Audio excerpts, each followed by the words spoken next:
Raja 17. Berapa ayat? Berapa ayat, Bu? Berapa ayat? 5 ayat. Jadi per orang 5 ayat. Ya, ya, ya. Baik. Raja 5 malam ini, Raja 17 ayat 1 sampai 5. Hosea Raja Israel ayat 1. Dalam tahun ke-12 zaman Ahaz, Raja Yehuda, Hosea bin Elah menjadi raja di Samaria atas Israel. Ia memerintah 9 tahun lamanya. Ia melakukan apa yang jahat di mata Tuhan, tetapi bukan seperti raja-raja Israel yang mendahului dia. Salmaneser, Raja Asyur, maju melawan dia. Hosea takluk kepadanya serta membayar upeti. Tetapi kedapatanlah oleh Raja Asyur bahwa di pihak Hosea ada persepakatan karena Hosea telah mengirimkan utusan-utusan kepada So, Raja Mesir, dan tidak mempersembahkan lagi upeti kepada Raja Asyur seperti biasanya tahun demi tahun. Sebab itu Raja Asyur menangkap dia dan membelenggu dia dalam penjara. Ayat 5. Kemudian majulah Raja Asyur menjajah seluruh negeri itu. Dia menyerang Samaria dan mengepungnya itu 3 tahun lamanya. Amin. Ayat 6. Dalam tahun ke-9 zaman Hosea, maka Raja Asyur merebut Samaria. Ia mengangkat orang-orang Israel ke Asyur ke dalam pembuangan dan menyuruh mereka tinggal di Halab di tepi sungai Habor, yakni sebagai sungai negeri Goshan, dan di kota-kota orang Madai. Keruntuhan kerajaan Israel. 7. Hal itu terjadi karena orang Israel telah berdosa kepada Tuhan, Allah mereka, yang telah menuntun mereka dari tanah Mesir, dari kekuasaan Firaun, Raja Mesir, dan karena mereka telah menyembah Allah lain. 8. Dan telah hidup menurut adat istiadat bangsa-bangsa yang telah dihalau Tuhan dari depan orang Israel, dan menurut ketetapan yang telah dibuat raja-raja Israel. 9. Dan orang Israel telah menjalankan hal-hal yang tidak patut terhadap Tuhan Allah mereka. Mereka mendirikan bukit-bukit pengorbanan dimanapun mereka diam, baik dekat menara penjagaan maupun di kota yang berkubu. 10. Mereka mendirikan tugu-tugu berhala dan tiang-tiang berhala di atas setiap bukit yang tinggi dan di bawah setiap pohon yang rimbun. Amin. Ayat yang ke-11, di sana di atas segala bukit itu mereka membakar korban seperti bangsa-bangsa yang telah diangkut Tuhan tertawan dari depan mereka. Mereka melakukan hal-hal yang jahat sehingga mereka menimbulkan sakit hati Tuhan.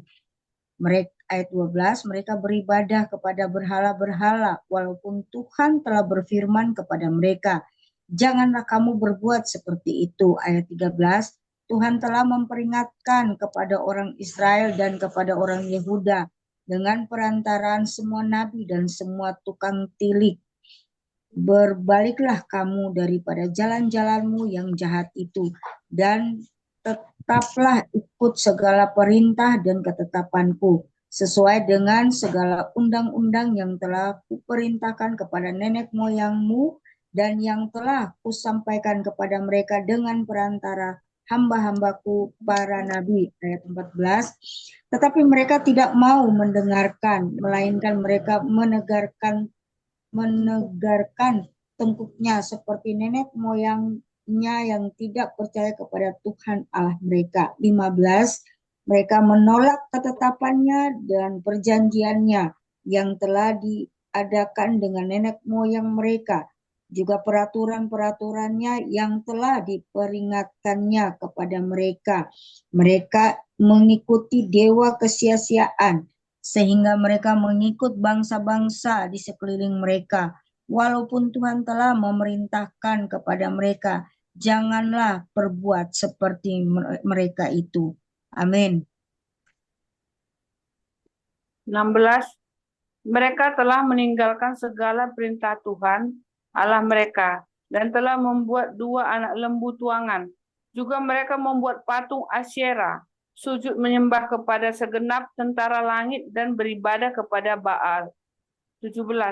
Tambahan pula mereka mempersembahkan anak-anaknya sebagai korban dalam api dan melakukan tenung dan telaah dan memperbudak diri dengan melakukan yang jahat di mata Tuhan, sehingga mereka menimbulkan sakit hatinya. 18. Sebab itu Tuhan sangat murka kepada Israel dan menjauhkan mereka dari hadapannya. Tidak ada yang tinggal kecuali suku Yehuda saja. 19. Juga Yehuda tidak berpegang pada perintah Tuhan, Allah mereka, tetapi mereka hidup menurut ketetapan yang telah dibuat Israel. 20. Jadi Tuhan menolak segenap keturunan Israel, Ia menindas mereka dan menyerahkan mereka ke dalam tangan perampok-perampok sampai habis. Mereka dibuangnya dari hadapannya. Amin. Ayat 21. Ketika ia mengoyakkan Israel daripada keluarga Daud, maka mereka mengangkat Yerobeam bin Nebat menjadi raja. Tetapi Yerobeam membuat orang Israel menyimpang daripada mengikuti Tuhan dan mengakibatkan mereka melakukan dosa yang besar. 22. Demikianlah orang Israel hidup menurut segala dosa yang telah dilakukan Yerobeam. Mereka tidak menjauhinya. 23. Sampai Tuhan menjauhkan orang Israel dari hadapannya, seperti yang telah difirmankannya dengan perantaraan semua hambanya para nabi. Orang Israel diangkut dari tanahnya ke Asyur, ke dalam pembuangan. Demikianlah sampai hari ini. Orang-orang Samaria. 24. Raja Asyur mengangkut orang dari Babel, dari Kuta, dari Awa, dari Hamat, dan Sefarwaim. Lalu menyuruh mereka diam di kota-kota Samaria, menggantikan orang Israel. Maka orang-orang itu pun menduduki Samaria dan diam di kota-kotanya. 25. Pada mulanya waktu mereka diam di sana, tidaklah mereka takut kepada Tuhan. Sebab itu Tuhan melepaskan singa-singa ke antara mereka yang membunuh beberapa orang di antara mereka. Ayat 26.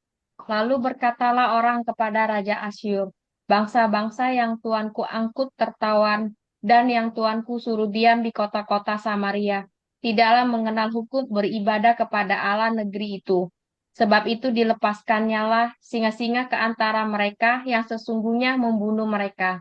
Oleh karena mereka tidak mengenal hukum beribadah kepada Allah negeri itu. 27.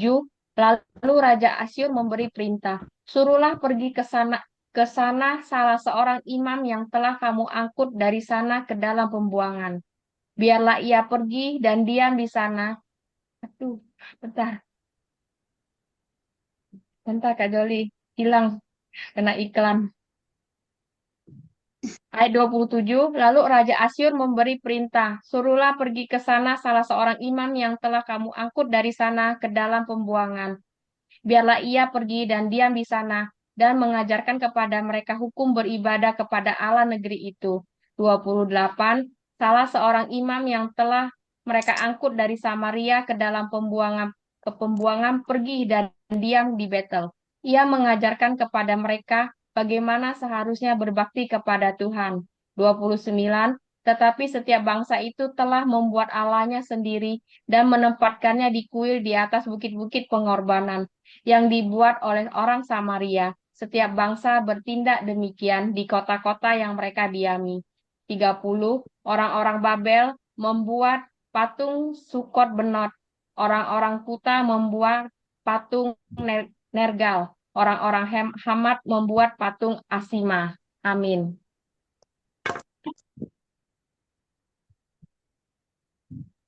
Bu Ance, ayat 31 sampai 35. Ya. 31. Dan orang-orang awam membuat patung Nibhas dan Tartak. Orang-orang Sarfawaim membakar anak-anak mereka sebagai korban bagi Adramelek dan Anamelek, para ala di Sefarwaim. 32. Di samping itu mereka berbakti kepada Tuhan dan mengangkat dari kalangan mereka imam untuk bukit-bukit pengorbanan. Maka orang-orang inilah yang melakukan ibadah bagi mereka di kuil di atas bukit-bukit pengorbanan itu. 3:3, mereka berbakti kepada Tuhan, tetapi dalam pada itu mereka beribadah kepada Allah mereka sesuai dengan adat bangsa-bangsa yang dari antaranya mereka diangkut tertawan. 3:4, sampai hari ini mereka berbuat sesuai dengan adat yang dahulu. Mereka tidak berbakti kepada Tuhan dan tidak berbuat sesuai dengan ketetapan, hukum, undang-undang, dan perintah yang diperintahkan Tuhan kepada anak-anak Yakub yang telah dinamainya Israel. 3:5, Tuhan telah mengadakan perjanjian dengan mereka dan memberi perintah kepada mereka, janganlah berbakti kepada Allah lain, janganlah sujud menyembah kepadanya, janganlah beribadah kepadanya, dan janganlah mempersembahkan korban kepadanya. Amin. Ayat 36, tetapi Tuhan yang menuntun kamu dari tanah Mesir dengan kekuatan yang besar dan dengan tangan yang terancung, kepadanya lah kamu harus berbakti. Kepadanya lah kamu harus sujud menyembah dan mempersembahkan korban. 37, tetapi kamu harus berpegang kepada ketetapan-ketetapan, peraturan-peraturan, hukum dan perintah yang telah ditulisnya bagimu dengan melakukan senantiasa dengan setia. Dan janganlah kamu berbakti kepada Allah-Allah lain. 38, janganlah kamu melupakan perjanjian yang telah kuadakan dengan kamu dan janganlah kamu berbakti kepada Allah lain. 39, melainkan kepada Tuhan Allahmu. Kamu harus berbakti, maka Ia akan melepaskan kamu dari tangan semua musuhmu. 40, tetapi mereka tidak mau mendengarkan, melainkan mereka berbuat sesuai dengan adat mereka yang dahulu. Amin. 41, demikianlah bangsa-bangsa ini berbakti kepada Tuhan, tetapi dalam pada itu mereka beribadah juga kepada patung-patung mereka. Baik anak-anak mereka maupun cucu cicit mereka melakukan seperti yang telah dilakukan nenek moyang mereka sampai hari ini. Ayat 18, Hizkia Raja Yehuda. Maka dalam tahun ketiga zaman Hosea bin Elah, Raja Israel, Hizkia anak Ahaz, Raja Yehuda menjadi raja. Ia berumur 25 tahun pada waktu ia menjadi raja, dan 29 tahun lamanya ia memerintah di Yerusalem. Nama ibunya ialah Abi, anak Zakaria.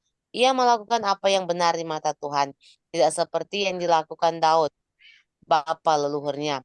Dia yang menjauhkan bukit-bukit pengorbanan, dan yang meremukan tugu-tugu berhala, dan yang menebang tiang-tiang berhala, dan yang menghancurkan ular tembaga yang dibuat Musa. Sebab sampai pada masa itu, orang Israel memang masih membakar korban bagi ular itu yang namanya disebut Nebustan. Amin. Ayat 5. Ia percaya kepada Tuhan Allah Israel, dan di antara semua raja-raja Yehuda, baik yang sesudah dia maupun yang sebelumnya, tidak ada lagi yang sama seperti dia.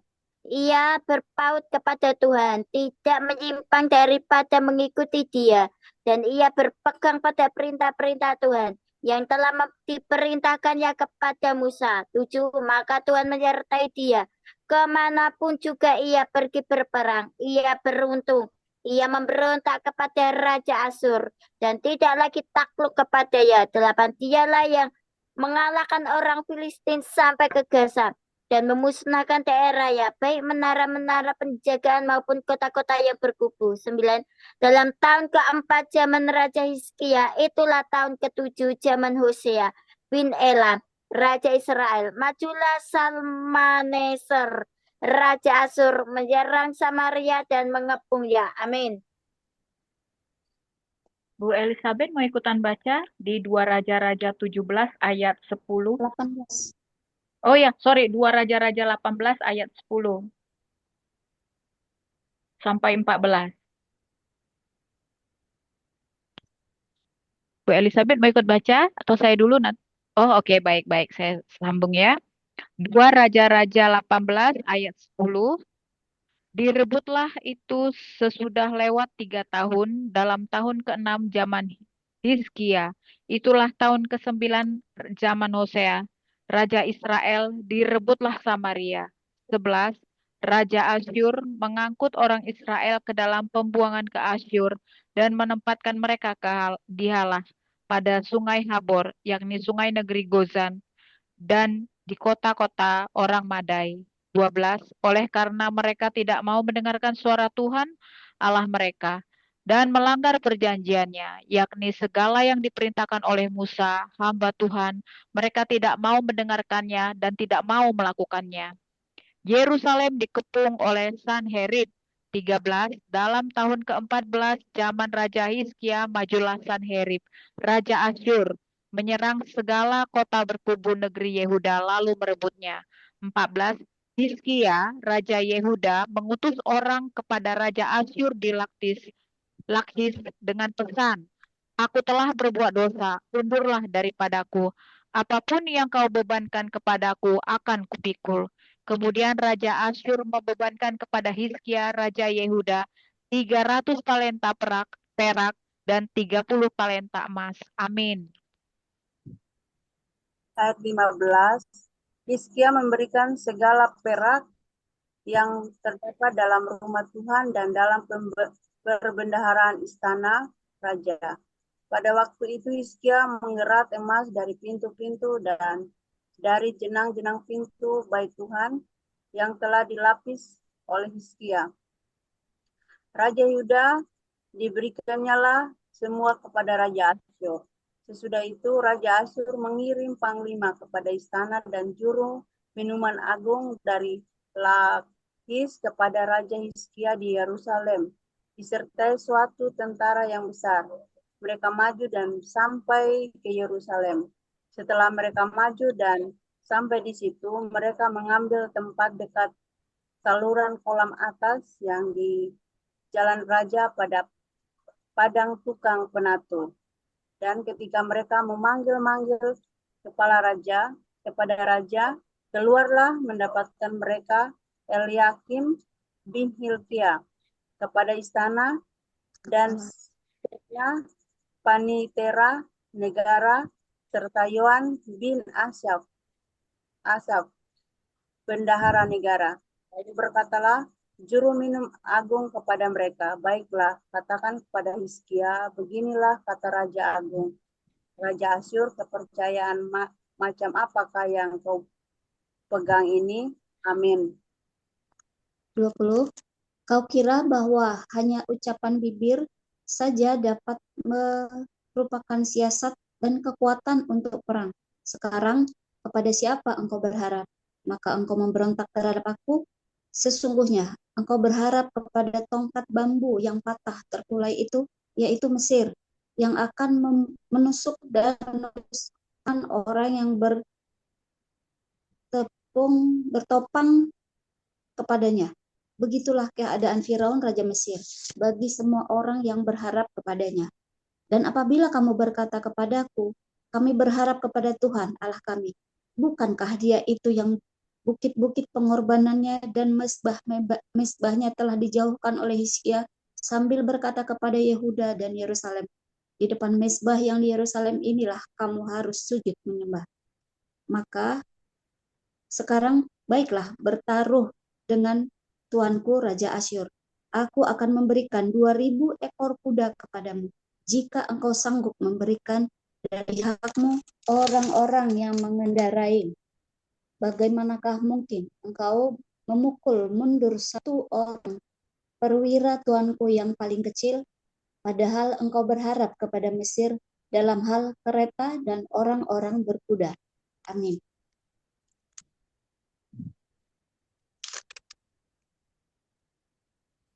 Ayat 25. Sekarang pun adakah di luar kehendak Tuhan aku maju melawan tempat ini untuk memusnahkannya? Tuhan telah berfirman kepadaku, majulah menyerang negeri itu dan musnahkanlah itu. Ayat 26. Lalu berkatalah Eliakim bin Hilkia, Sebna dan Yoa kepada juru minuman anggur, silakan berbicara dalam bahasa Aram kepada hamba-hambamu ini, sebab kami mengerti, tetapi janganlah berbicara dengan kami dalam bahasa Yehuda, sambil didengar oleh rakyat yang ada di atas tembok. Ayat 27, tetapi juru minum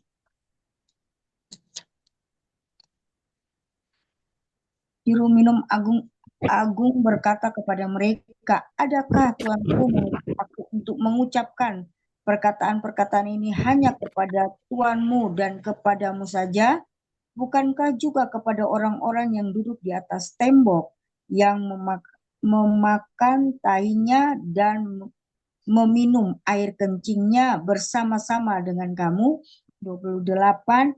Kemudian berdirilah juru minuman agung dan berserulah ia dengan suara nyaring dalam bahasa Yehuda. Ia berkata, dengarlah perkataan Raja Agung, Raja Asyur. 29, beginilah kata Raja, janganlah Hizkia memperdayakan kamu, sebab ia tidak sanggup melepaskan kamu dari tanganku. 30, janganlah Hizkia mengajak kamu berharap kepada Tuhan dengan mengatakan, tentulah Tuhan akan melepaskan kita dan kota ini tidak akan diserahkan ke dalam tangan Raja Asyur. Amin.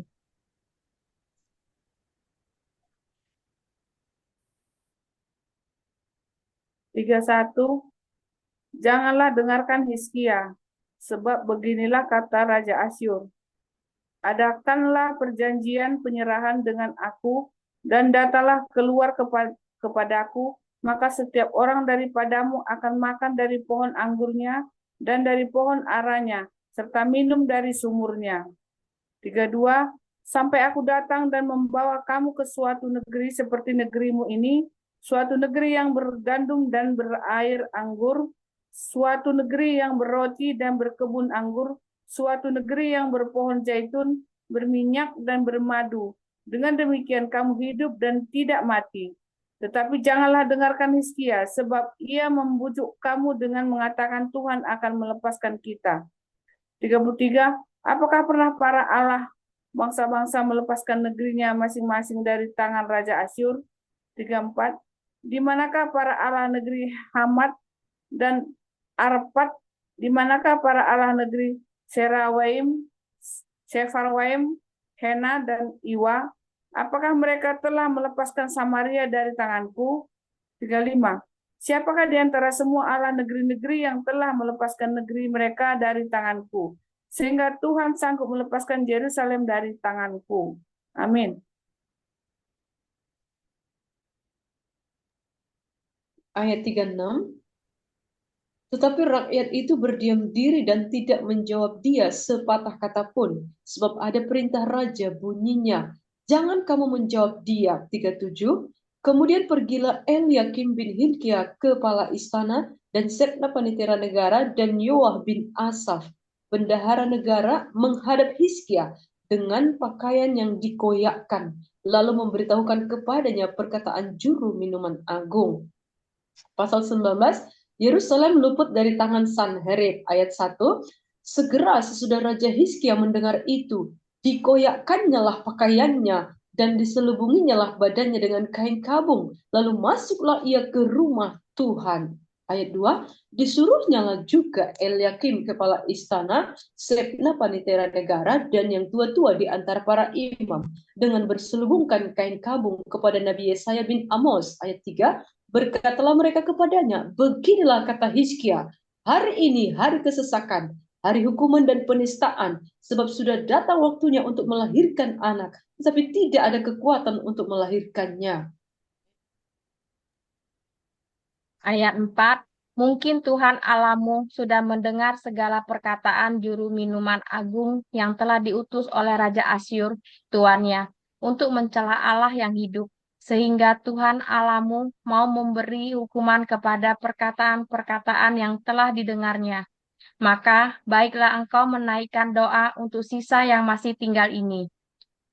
Ketika pegawai-pegawai Raja, ayat 5, ketika pegawai-pegawai Raja Hizkia sampai kepada Yesaya, 6, berkatalah Yesaya kepada mereka, beginilah kamu katakan kepada tuanmu, beginilah firman Tuhan.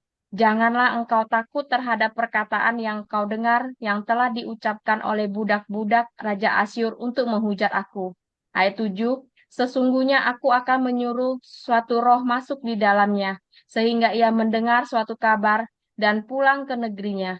Aku akan membuat dia mati rebah oleh pedang di negerinya sendiri. Ayat 8, ketika juru minuman agung pulang, didapatinya lah Raja Asyur berperang melawan Libnah, sebab sudah didengarnya bahwa raja telah berangkat dari Lakis. Amin.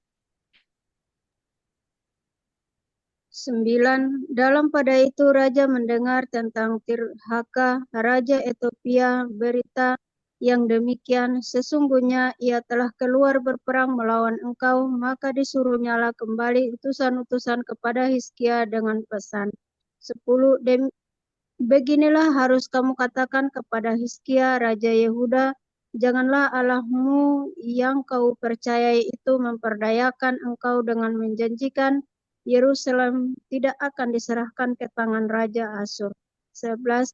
Sesungguhnya engkau ini telah mendengar tentang yang dilakukan Raja-Raja Asyur kepada segala negeri, yakni bahwa mereka telah menumpasnya. Masakan engkau ini akan dilepaskan? 12. Sudahkah para Allah dari bangsa-bangsa yang telah dimusnahkan oleh nenek moyangku dapat melepaskan mereka, yakni Gosan, Haran, Resef, dan Bani Eden yang di Telasar? 13.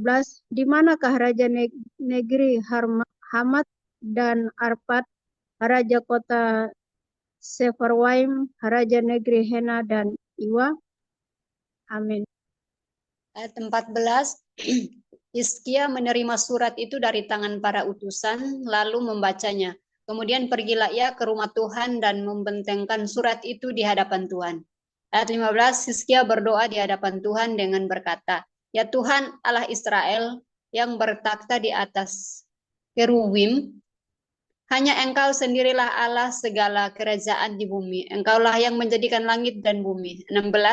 Sedangkanlah telingamu ya Tuhan dan dengarlah, bukalah matamu ya Tuhan dan lihatlah, dengarlah perkataan Sanherib yang telah dikirimnya untuk mengaibkan Allah yang hidup.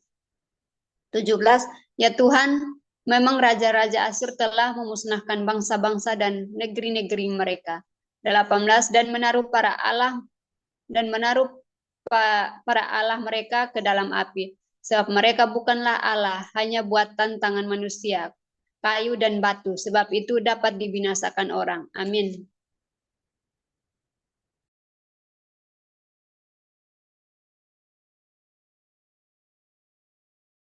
Bu Marina Kagami, ayat 19. Ayat 19. Maka sekarang ya Tuhan Allah kami, selamatkanlah kiranya kami dari tangannya, supaya segala kerajaan di bumi mengetahui bahwa hanya Engkau sendirilah Allah ya Tuhan. Lalu Yesaya bin Amos menyuruh orang kepada Hizkia mengatakan, beginilah firman Tuhan Allah Israel.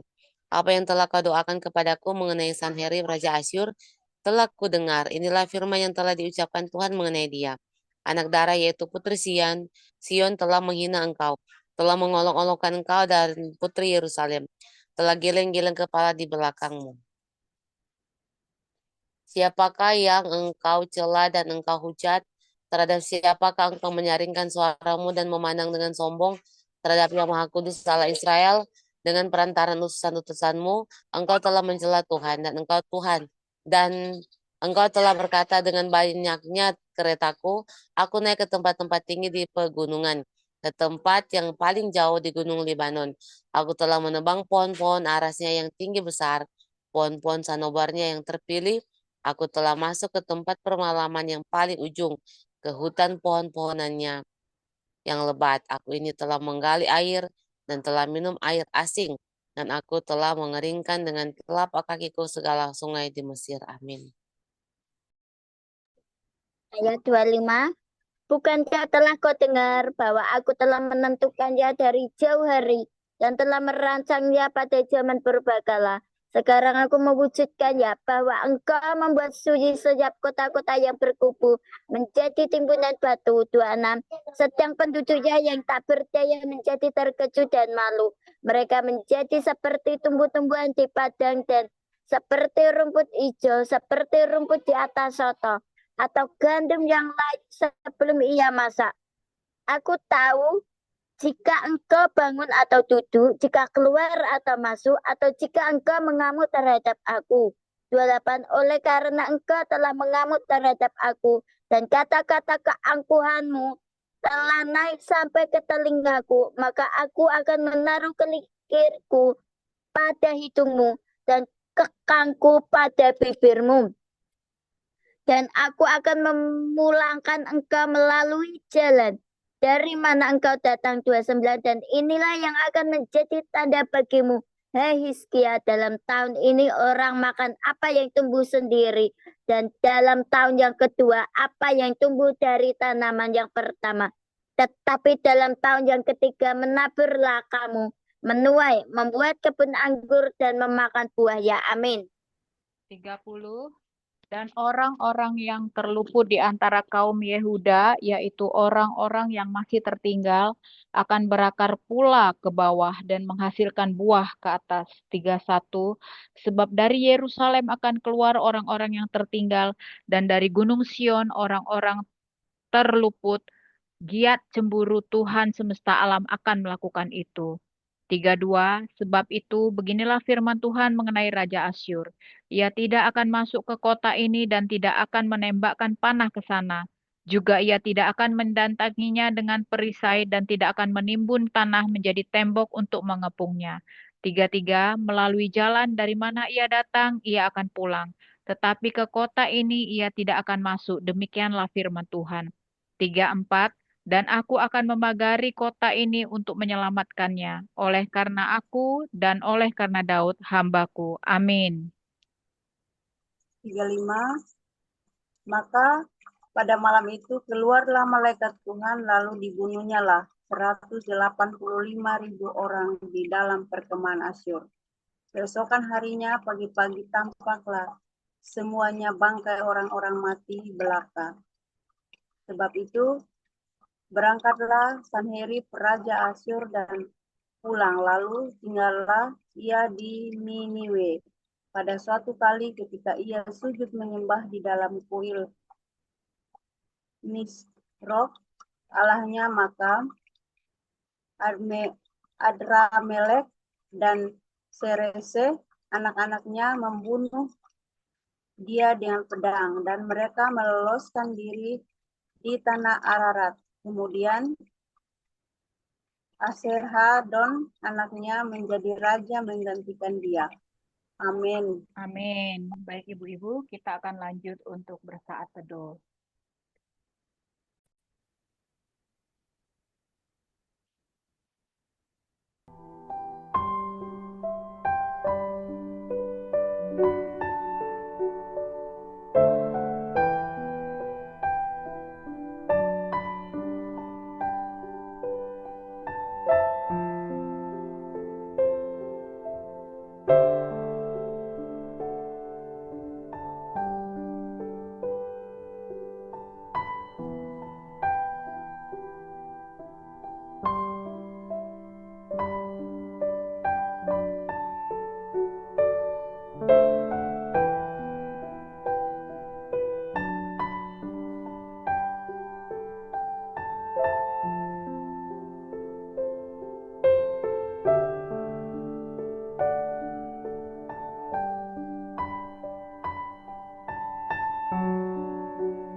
Baik, kita sudah bersaat teduh.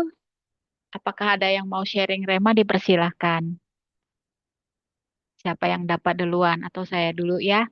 Saya mendapat rema di 2 Raja-Raja 19 ya ayat 14. Hizkia menerima surat itu dari tangan para utusan lalu membacanya. Kemudian pergilah ia ke rumah Tuhan dan membentangkan surat itu di hadapan Tuhan dan seterusnya ya. Jadi di sini kita tahu bahwa di 2 Raja-Raja 19 ini Sanherib itu adalah Raja Asyur ya. Dia mengirim utusan untuk melemahkan Hizkia. Jadi Hizkia dan bangsanya. Jadi Hizkia itu kita ketahui bahwa dia adalah Raja Yehuda. Nah, ketika si Hizkia ini menerima surat ya, surat dari si Sanherib, dia membawa surat itu langsung kepada Tuhan ya. Jadi dia mendengarkan saran daripada Yesaya. Ya, kita sudah baca di sebelumnya di ayat sebelumnya ya. Nah, di situ Hizkia itu menyerahkan semua masalahnya ke hadapan Tuhan. Jadi kita bisa lihat dari 14, 15, 16, 17 dan 18 ya sampai seterusnya di situ di 19. Jadi di sini Hizkia itu menyerahkan semua masalahnya ke hadapan Tuhan tanpa mencari keuntungan apapun. Lalu dia juga mengakui kedaulatan dan kekuasaan Tuhan, gitu ya. Dan ternyata apa? Tuhan itu mengabulkan menolong dia maksud saya ya. Nah, sedangkan apa yang terjadi dengan Sanherib ya, Sanherib itu menunjukkan kesombongannya itu bisa kita baca di ayat 9 sampai 13 ya. Jadi menganggap remeh Hizkia seperti itu. Dan dia tidak menyadari bahwa dengan kesombongannya itu ternyata ada kehancuran di depan mata. Sama seperti 2 raja-raja yang sebelumnya juga kita sudah baca bahwa kesombongan itu akan menghancurkan diri sendiri. Dan inilah yang akan dihadapi oleh Sanherib ya. Karena kesombongannya dia tidak menyadari bahwa kehancuran itu ada di depan mata. Nah, dari sini kita bisa belajar gitu ya bahwa bagi Tuhan itu sebenarnya tidak ada yang sulit. Dan Tuhan itu justru bekerja ketika kita itu memang sudah tidak mampu lagi. Makanya ketika kita itu banyak yang sudah pasrah, sudah tidak mampu, nah disitulah kesempatan Tuhan sebenarnya mengerahkan kekuatannya dan mengerahkan kasihnya, dan disitulah biasanya di dalam kepasrahan itulah sebenarnya Tuhan menunjukkan kuasanya ya. Jadi saya juga banyak mengalami ya, di dalam kepasrahan itu sebenarnya disitulah Tuhan mulai bekerja gitu ya. Banyak hal termasuk juga kesaksian beberapa teman yang lain dalam keluarganya ya, misalnya ada keinginan keluarga yang ingin punya anak, pasangan lain punya anak, tetapi udah usaha dicoba tidak mampu mengandalkan manusia. Tetapi ketika mereka berserah, pasrah dan tidak mau pusing, tetapi mereka pasrah saja pada Tuhan, ternyata disitulah Tuhan menunjukkan kuasanya. Ya, mereka bisa punya anak justru di saat mereka sudah pasrah, tidak mau melakukan pengobatan apapun dan Tuhan menjawab ya. Jadi teman saya yang di Bali ya, jadi sekarang malah sudah punya 3 anak. Nah, saya banyak mengamati hal seperti itu. Di dalam kepasrahan, disitulah kekuatan Tuhan ditujukan dan disitulah kuasa Tuhan itu bekerja. Jadi ini pesan sebenarnya untuk kita semua supaya kita mengandalkan Tuhan. Kita tidak boleh sombong dan kita tetap bersyukur ya dengan apapun yang kita miliki, termasuk juga dengan apapun yang sudah Tuhan kita kasih. Kita belajar dari sosok Hizkia ini. Datang kepada Tuhan, menyerahkan segala sesuatunya kepada Tuhan. Itu aja rema daripada saya. Silahkan siapa yang mau lanjut? Boleh? Bu Erna, Bu Esther, Saya ya Dewi. Bu. Baik, silakan Rahayu. Oke, yang saya dapat di 2 Raja-Raja ya, pasal 18 ayat 29. Raja Asyur membujuk ini ya Mas, pemerintahnya, masyarakatnya untuk tidak percaya kepada Hizkia ya, tetapi ada pengurapan yang ilahi atas Hizkia sampai Hizkia tetap ngotot percaya dengan Tuhan sampai dia ditangkap dengan Raja Asyur, tetapi kepercayaan imannya tetap kokoh kepada Tuhan. Sampai membujuk masyarakatnya untuk tidak percaya dengan Hizkia. Di ayat 29 kan Raja Hizkia, Raja Asyur kan bilang, beginilah kata Raja, janganlah Hizkia mempercaya kamu, sebab ia tidak sanggup melepaskan kamu dari tanganku. Dan ayat 29 sampai 32 yang saya dapat, dan 30, janganlah Hizkia mengajak kamu berharap kepada Tuhan. Jadi membujuk jangan percaya kepada Tuhan yang tidak kelihatan, tetapi percaya kepada Raja Asyur yang kelihatan. Tetapi manusia terkadang apa yang terlihat di hadapannya percaya, ini loh faktanya. Tetapi di pengharapan kita di Tuhan itu, walaupun Tuhan tidak kelihatan, tetapi kita kayak dibutuh mana kenyataannya, mana buktinya, minta bukti dulu, tetapi kita belum bisa membuktikan. Tetapi Hizkia ini tetap kokoh, walaupun belum ada buktinya, tetapi dia tetap percaya. Tuhan menyertai dia, ada pengurapan yang dahsyat atas Hizkia ya. Sampai tentulah Tuhan akan melepaskan kita, Hizkia sampai tentu punya keyakinan Tuhan akan melepaskan mereka. Diserahkan ke dalam intinya tidak diserahkan ke tangan Asyur, tetapi di 32 itu Hizkia sampai bilang, sampai aku datang membawa kamu ke suatu negeri seperti negeri ini, satu negeri yang bergandum dan berair anggur, suatu negeri yang berroti dan berkebun anggur, suatu negeri yang berpohon zaitun, berminyak dan bermadu. Dengan demikian kamu hidup dan tidak mati. Tetapi janganlah dengarkan Hizkia, sebab ia membujuk kamu dengan mengatakan Tuhan melepaskan kita. Sampai Raja Asyur menawarkan sebuah tanah yang bergandum, yang berroti, yang berminyak madu, seperti Abraham sama Lot itu ya. Lot memilih dengan apa yang dilihat mata, tetapi Lot berserah kepada Tuhan, memilih di tanah yang tandus, tetapi tanah tandus itu diberkati Tuhan. Begitu pula dengan Hizkia. Saat Hizkia mengajak di masyarakat Asyur itu, tetapi orang itu Hizkia tetap kokoh dengan imannya, dan Hizkia melepaskan maksudnya iman, ayo beriman dengan Tuhan. Begitu pula dengan hidup kita, ayo beriman dengan Tuhan, walaupun belum kelihatan, tetapi kita hidup tidak di dunia ini saja, tetapi hidup kita di alam roh. Kita yakini, kami percaya saat di alam roh kita percaya, kita imani, di alam nyata terjadi dan termetera. Begitu pula apa yang dijanjikan Tuhan, jangan sampai janji itu terlewat saja dan kita tidak menikmati ya janji yang Tuhan sudah siapkan. Kita malah bersungut-sungut, marah, tidak mensyukuri apa yang Tuhan berikan, malah kok kayak gini, mana janji Tuhan, mana, sampai mana-mana, tetapi kita kayak diputar-putar dengan emosi, dengan marah. Tuhan ingin melihat saat proses itu terjadi respon hati kita. Respon hati kita apakah bersungut-sungut, apakah kita marah-marah seperti bangsa Israel. Sudah dikasih makan mana, itu tetap marah, makan mana terus.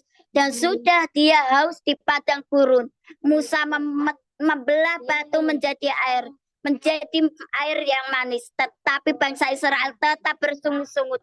Lebih baik enak di Mesir daripada keluar dari Mesir. Padahal Tuhan membuat 40 hari saja, tetapi bangsa Israel itu dibuat berputar-putar selama 40 hari. Dan tidak menikmati setiap janji-janji Tuhan. Hanya 2 orang yang menikmati janji, yaitu Yosua dan Kaleb. Jangan sampai kita tidak menikmati janji-janji Tuhan. Kita hidup di dunia ini, kita tidak dibiarkan Tuhan sengsara. Semua sudah selesai di kayu salib. Tuhan sudah menyelesaikan, tergantung respon kita. Apakah kita masih punya iman sebesar biji sesawi sehingga kita bisa memindahkan gunung, atau kita bersungut-sungut, atau kita marah dengan keadaan kondisi tidak berubah, tidak ada sesuatu yang mengubah, kembalikan keadaan terobosan, tetapi Tuhan melihat gimana respon hati kita. Kalau respon hati kita bersyukur, selalu berterima kasih, kita akan muncul seperti emas, berlian yang gemilang. Itu yang saya dapatkan.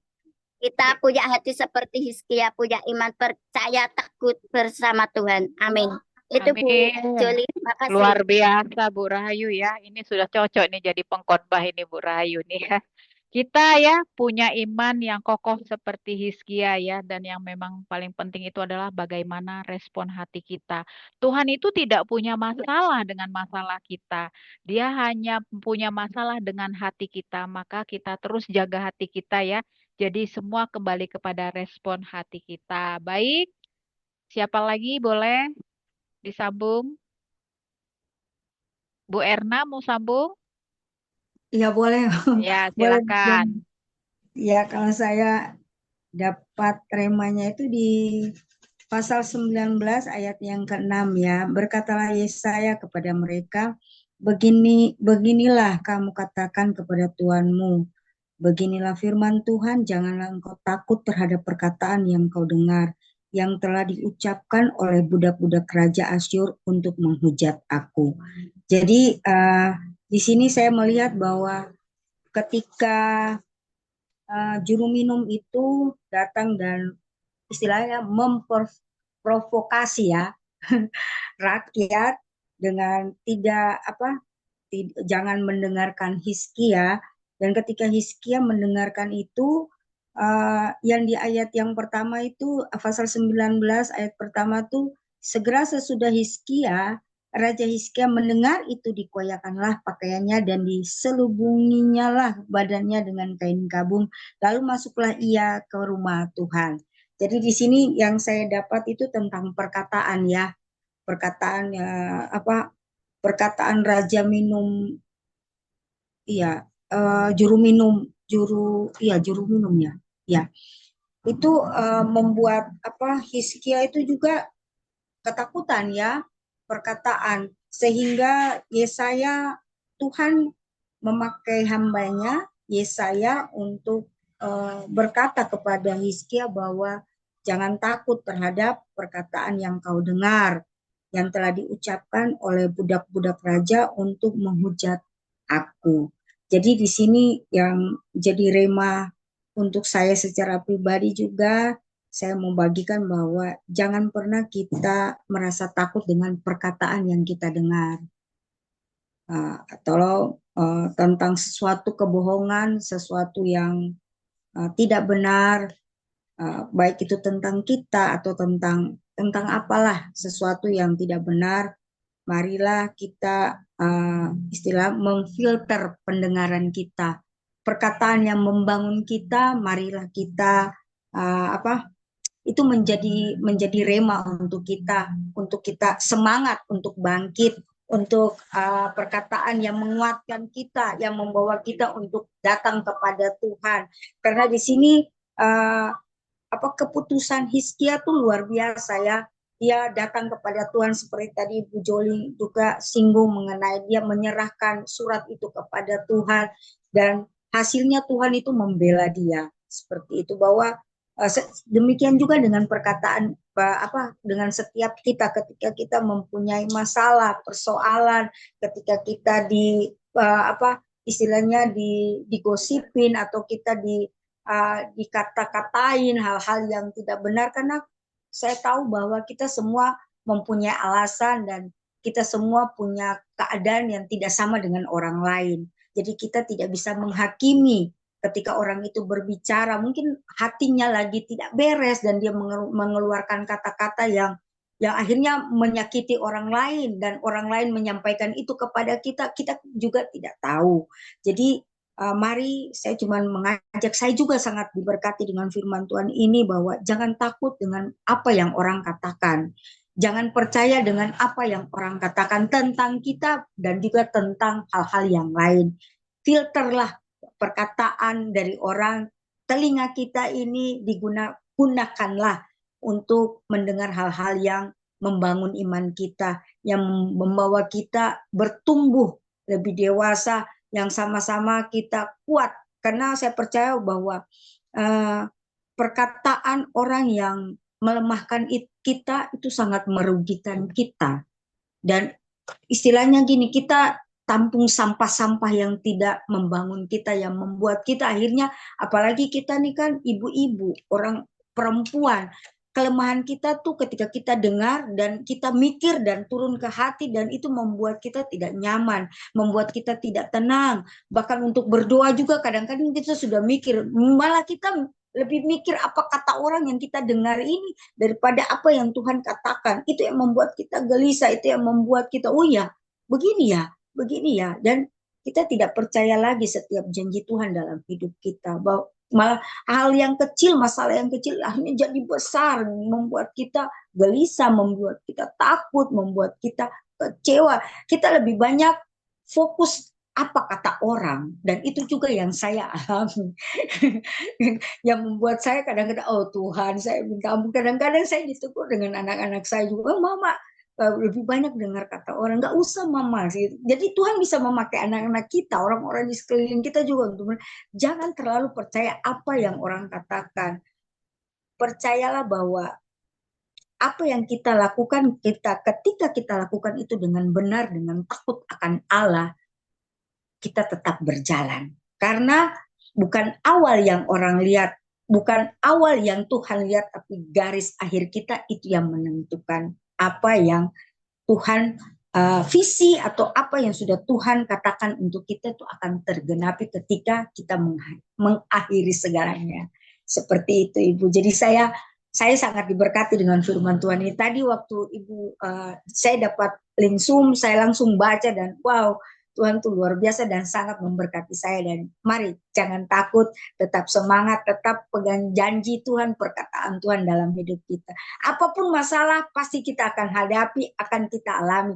Tapi jangan dengarkan perkataan orang, jangan dengarkan isu-isu di sekeliling kita. Mari maju bersama-sama di dalam Tuhan. Amin. Terima kasih Bu. Yes, terima kasih Bu Erna ya, luar biasa ya.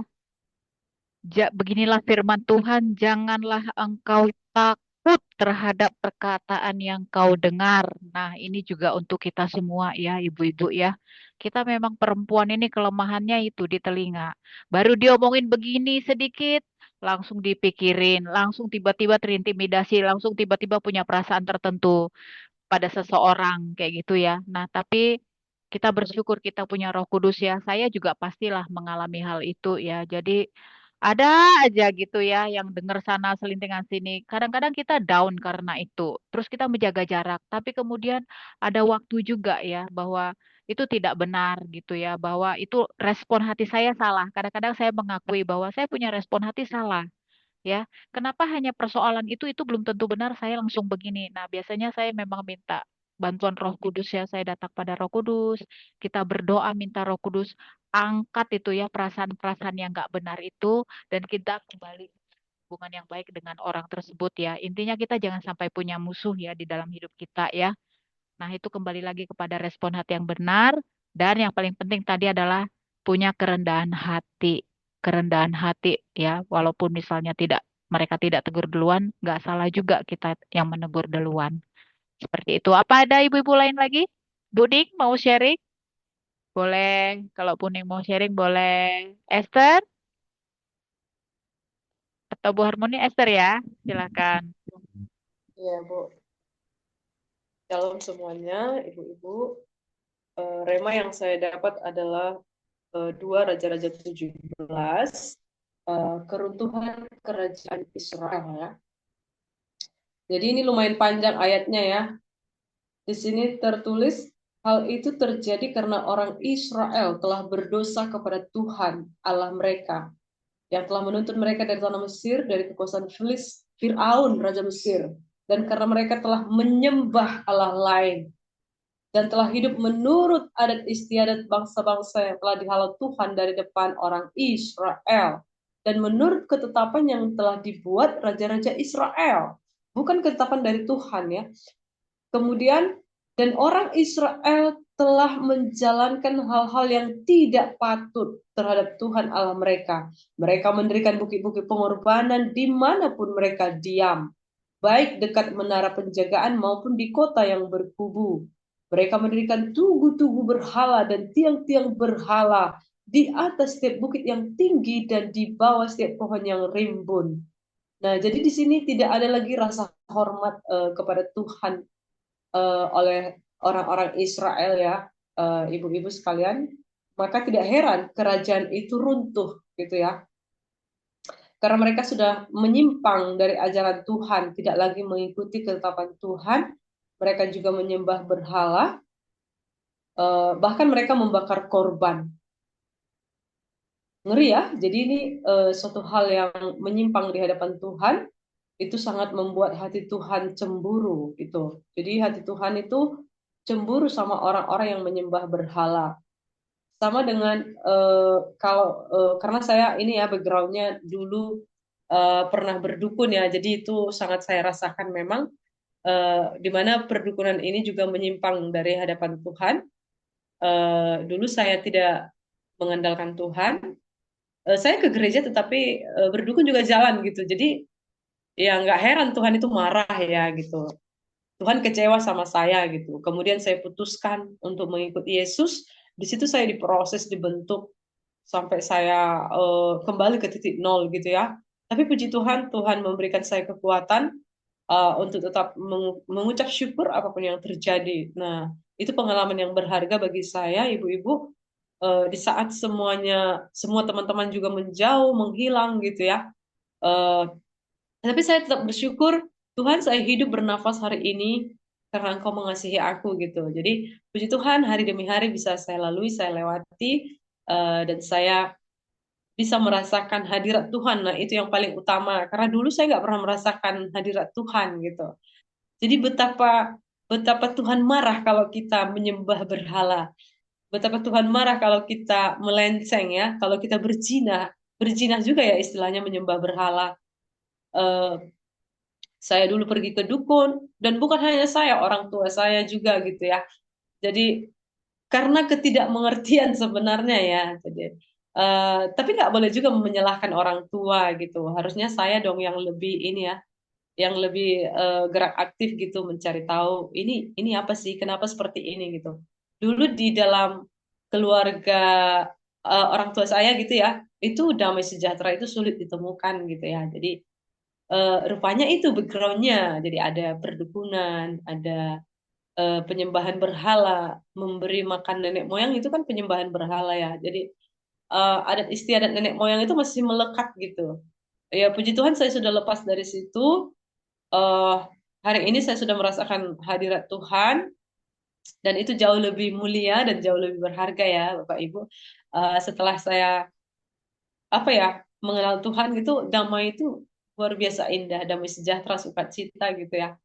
Eh, Gak ada beban gitu ya. Apa namanya menjalani hari-hari itu penuh sukacita gitu. Sampai orang-orang heran lu kok bisa gitu ya gitu. Mereka juga apa ya membuat trigger-trigger supaya saya marah. Ya saya nggak marah lagi gitu. Justru kita memberkati gitu, mendoakan musuh-musuh. Wow, itu luar biasa loh. Kalau dulu kan kalau ada musuh kita memaki gitu ya, membalas gitu. Kalau sekarang udah beda gitu. Jadi puji Tuhan, eh, peringatan bagi saya dan bagi kita semua, janganlah menyembah berhala, eh, sembahlah Tuhan, Tuhan Yesus itu saja. Terima kasih Bu Terima Ibu. kasih ya, Bu Esther ya, benar ya. Jadi jangan sampai kita menduakan Tuhan, ya. Jangan sampai kita menyembah Allah lain ya. Apalagi tidak punya rasa hormat kepada Tuhan ya. Jangan sampai membuat hati Tuhan itu cemburu gitu. Nah, tapi memang loh ketika orang masuk ke dalam mistik atau perdukunan atau kuasa gelap, itu di dalam kehidupannya itu tidak ada damai sejahtera, pasti ada aja pertengkaran. Damai cita itu jauh sekali dari situ. Nah, bersyukur bahwa Bu Esther itu sudah lahir baru ya.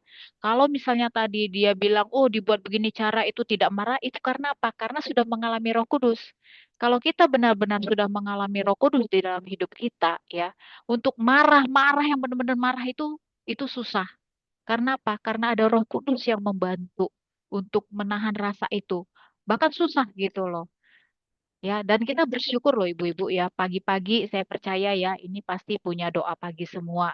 Kita Pagi-pagi bangun, kita sudah diperlengkapi dengan firman Tuhan, dikuatkan. Nah, siang itu kita semua berproses. Disitulah biasanya intimidasi, iblis, setan, dan segala macam itu mulai menggoda di siang itu. Bertemu dengan orang malam, apa kita dikuatkan kembali dengan firman Tuhan. Jadi kita itu harus dikelilingi oleh supporting system yang benar, oleh komunitas yang membangun, yang sefrekuensi. Supaya apa? Supaya kita terus kuat. Coba bayangkan misalnya kalian uji coba, tapi jangan, tidak saya sarankan ya. Uji coba aja dari pagi nggak berdoa, malam nggak baca firman atau ketemu sama frekuensi, kalian jadi apa?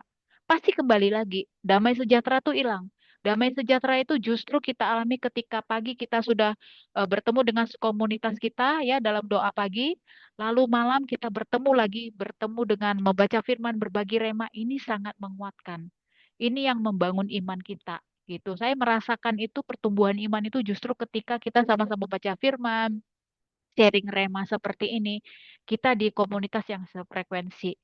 Itu sangat sangat bagus untuk iman kita. Ya, semangat ya Bu Esther ya. Luar biasa ya, apa namanya mengalami Tuhan di dalam hidupnya. Janganlah ibu-ibu kita sudah mengerti firman, jangan kita melenceng ya. Jangan melenceng. Baik, ada lagi Bu Ning mau? Boleh? Silakan. Terima kasih. Saya cuma mengambil beberapa aja dari Bu Joli, dari siapa Mbak Ayu, itu bahwa apa ya, tadi Bu Joli kan bilang kesombongan gitu. Beberapa hari ini saya diperhadapkan dengan rema dan tema kesombongan. Sampai saya bikin status bahwa orang sombong itu bla bla bla bla. Saya mulai menyadari bahwa oh iya, saya ya Bu Joli, saya waktu kerja, saya punya jabatan, saya sombong.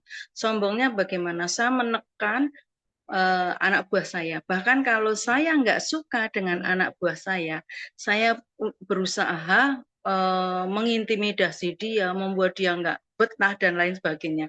Sampai saya itu mendekati kepada atasan-atasan, jika orang itu saya sudah tidak suka dan dia bikin masalah dengan saya, jangan tanya. Itu juga merupakan sifat sombong. Nah, saya mulai koreksi diri.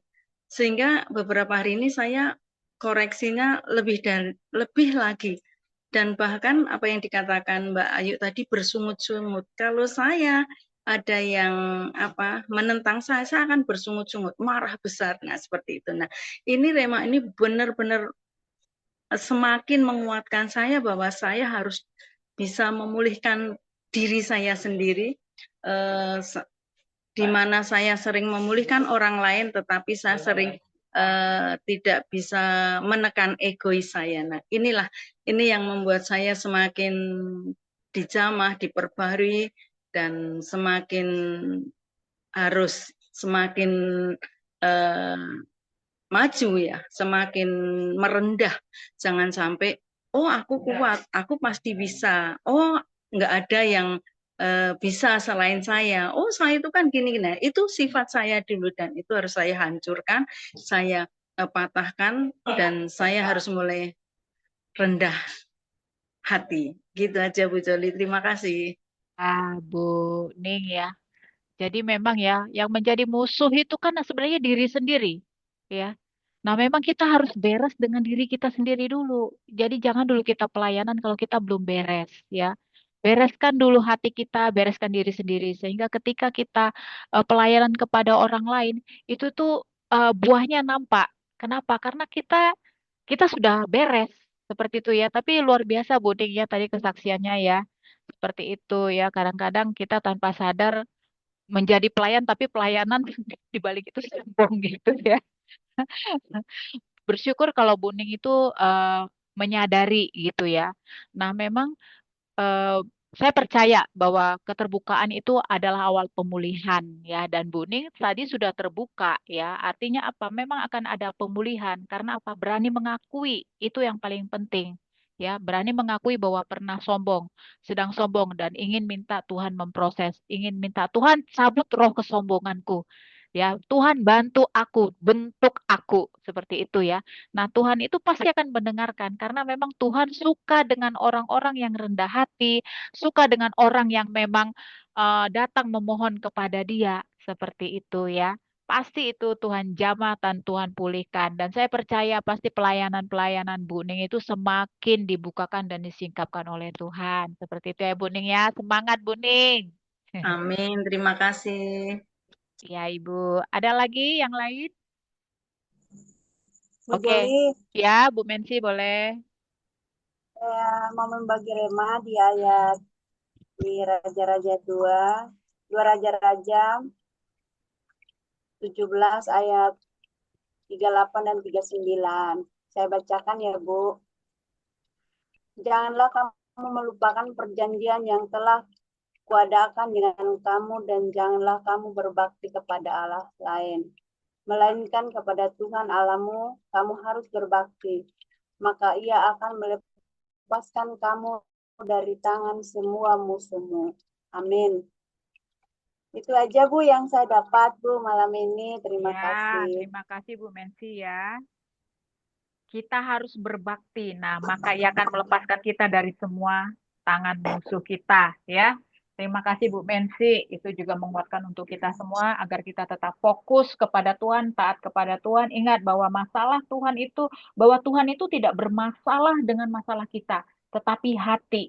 Makanya selalu dibilang respon hati ya. Jadi kita selalu harus perbaharui hati kita. Kalau kita sudah tahu ada muncul kesombongan, lari pada Tuhan, minta dicabut kesombongan ya. Paling mengerikan itu roh kesombongan sebenarnya ya. Itu mengerikan sekali. Dan saya tahu kita semua bisa ngerasain roh apa yang ada di dalam diri. Kalau iri hati pun kita bisa rasa kok, iya kan? Kita bisa rasa, kita bisa kenal, kita bisa tahu, aduh kenapa ya aku kok punya perasaan ini. Cepat-cepat datang pada Tuhan. Pokoknya kalau sudah ada yang lain itu yang nggak enak di hati, datang pada Tuhan minta dicabut roh itu gitu karena pasti Tuhan pasti akan bantu seperti itu ya ibu-ibu ya. Ingat kita masih hidup di dunia seperti itu, kita bukan malaikat. Jadi pasti akan ada perasaan-perasaan yang seperti itu, pasti silih berganti datang. Iblis itu memakai berbagai cara untuk membuat kita jatuh, berbagai cara untuk membuat kita jauh kepada Tuhan karena iblis itu tidak suka kita dekat dengan Tuhan. Seperti itu. Maka perasaan-perasaan kita lah yang dimainkan. Seperti itu ya, tetapi jangan khawatir, kita punya Roh Kudus yang kuat yang pasti akan membantu kita untuk mengangkat semua perasaan-perasaan yang nggak benar itu. Baik, kita tutup pembacaan dan sharing rema kita. Kita bisa minta Ibu Dewi untuk tutup di dalam doa. Oke, aku tambahin dikit ya. Iya, silakan. Jadi itu tadi seperti yang Ibu Esther bilang itu bahwa penyembahan berhala itu kita jauhkan. Karena di ayat 18 di pasal 17 itu bilang sebab Tuhan sangat murka kepada Israel dan menjauhkan mereka dari hadapannya. Ya kita nggak mau dong ya dijauhkan Tuhan. Nah, terus mengenai kesombongan boleh kita baca di Daniel 4 dan 5. Akibat dari kesombongan itu apa? Dan di sana dikatakan bahwa orang sombong itu makanannya rumput. Nebukadnezar itu dibuang ke hutan makan rumput dan hatinya hati binatang. Jadi kita jauhkan kesombongan itu, nggak ada gunanya. Itu awal kehancuran. Itu Daniel 4 dan Daniel 5. Itu akan membuat kita twing pasti gitu. Kalau udah ada dikit-dikit kesombongan itu. Pasti dah kita langsung tinggalin itu. Karena sangat merugikan diri sendiri. Itu. Oke, ibu-ibu kita sudah selesai baca firman dan juga sudah berbagi rema. Kita akhiri dengan kita berdoa.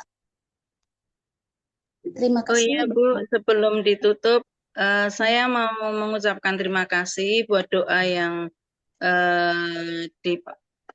doa untuk calon besan saya. Kemarin saya dengar dari anak saya bahwa dia sudah sadar. Nah, untuk selanjutnya saya tetap minta dukungan doa supaya tetap pemulihan itu terjadi sehingga siap untuk operasi penggantian klep jantung. Terima kasih.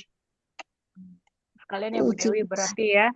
Jadi ini Bu, nanya Bu Ning sebentar. Bu, saya mau nanya Bu Ning. Ya, Itu Bu Tiur itu di rumah saya Karolus Jakarta. Ya, iya. jangan-jangan kakak Oh, keponakan saya. oh, iya po. Eh, Kakaknya si suami Tina bukan? gimana? Adiknya si Tina bukan ponakan saya, menantu saya. Nggak tahu saya, pokoknya taunya Tiurma itu dia suaminya apa marganya? Paung. Anaknya itu namanya Rima. Rima. Dia kalau Bu Tiur itu pensiunan BPO anu BPOM. Iya, iya benar itu kakaknya menantu saya. Waduh, Oh dunia gitu. sempit. Saya orang Tangerang, Bu Ning. Saya kemarin ke Bekasi pas lamaran itu, terus pulang ke Cirebon. Saya sebenarnya Magelang, tapi saya baru ngomong cucu di Cirebon. Jadi rencana itu kan Juni mau pesta 14-nya itu kan mau itu apa? Martupol kayak gitu. Terus 28-nya baru pernikahan lah kok. Kemarin itu dia itu dirawat sakit. Iya sakit. Terus puji Tuhan saya minta dukungan kemana-mana dan puji Tuhan Jumat kemarin sudah mulai buka mata. Cuma kondisinya kan belum siap untuk dioperasi. Terima kasih kalau Ibu Harmoni ternyata masih saudara. Jadi kita juga saudara. Nanti saya kasih nomornya Bu Harmoni sama Bu Ning ya, biar bisa saling kontak-kontak. Ternyata saudaraan. Boleh. Ya. Jadi Bu Dewi itu ya, jadi tadi apa untuk Ibu Tiurma ya, besannya Bu Ling, Bu Ning ya. Ya, untuk persiapan klep jantung sama satu lagi titip ini apa topangan buat kakak ipar yang sekarang di rumah sakit mau tindakan operasi tapi harus ditransfusi darah. Jadi diperlengkapi suplai dari surga ini ya, diperlengkapi dari surga darah-darah untuk Ibu Ruth. Oke. Oh ya Bu Harmoni, marganya Marpaung suaminya. Nah, itu kakak menantu saya. Menantu saya, anak saya itu Pardosi, suami saya kan Pardosi. Jadi istrinya si Tina. Si Tina itu kakak adiknya Bu Tiur itu. Nah, begitu. Kalau anak saya nanti diangkat sama yang pendeta itu loh Bu. Oh begitu ya. Anak Iya. ibu yang laki perempuan, anak kan dua Bu. Nanti yang laki-laki, anak saya yang laki-laki. Ibu-ibu kita doa tutup dulu ya. Kalau menantu ibu ya. Kita doa tutup dulu Bu Harmoni, nanti setelah itu lanjut ngobrol lagi ya. Iya. Nggak apa-apa. Waktu, sorry, nyuri waktu mulu. Nggak apa-apa. Jadi nanti setelah doa kan bebas, ngobrol-ngobrol bebas gitu ya. Jadi nanti ibu-ibu yang mau live juga boleh, kita ngobrol juga boleh. Ya, silakan Dewi. Oke, kita satukan hati, kita berdoa ya. Terima kasih Bapak yang baik, terima kasih Roh Kudus, Engkau sudah menyertai kami Tuhan dalam pembacaan firman-Mu malam ini. Kami percaya kuasa Roh Kudus-Mu yang menyatukan hati kami sehingga kami boleh mendapatkan rema yang sungguh indah, yang sungguh membuat kami sadar dan menguatkan kami bahwa kami harus menjadi pribadi yang berkenan di hadapan Tuhan. Terima kasih Tuhan, biarlah rema yang sudah kami dapatkan itu boleh menjadi pegangan hidup kami untuk kami hidup berkenan di hadapan Tuhan. Dalam kehidupan kami sehari-hari, menghadapi siapapun, kami boleh menjadi berkat Tuhan. Terima kasih, firman-Mu ini menjadi terang bagi jalan kami, menjadi kekuatan bagi kami. Dan kami berharap Tuhan, Engkau tidak akan pernah meninggalkan kami seperti janji-Mu Tuhan. Engkau sekali-kali tidak akan pernah meninggalkan kami. Bahkan tangan-Mu selalu terulur untuk menopang kami pada saat kami dalam keadaan apapun. Terima kasih Tuhan Yesus. Terima kasih kami berdoa Tuhan buat Ibu Tiur. calon besan dari Ibu Ning yang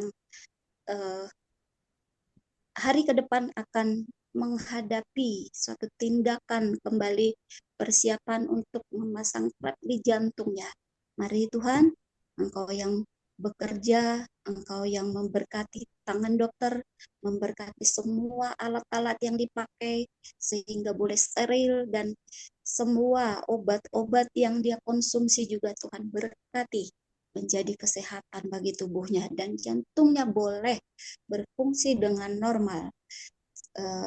Dan kami percayakan Tuhan, Engkau yang bertindak, Engkau ya Tuhan yang menyertai, membuat suatu saat yang indah, saat yang tepat, dan suasana yang boleh membuat Ibu Tiur tenang, dan juga keluarganya juga tenang, berharap kepada Tuhan bahwa kami percaya Tuhan kami adalah Tuhan yang ajaib, Tuhan yang sungguh hebat, yang luar biasa, yang tidak akan pernah mengingkari janjinya, bahwa kami terlebih Ibu Tiur pastilah sehat, sempurna, tidak kurang suatu apapun.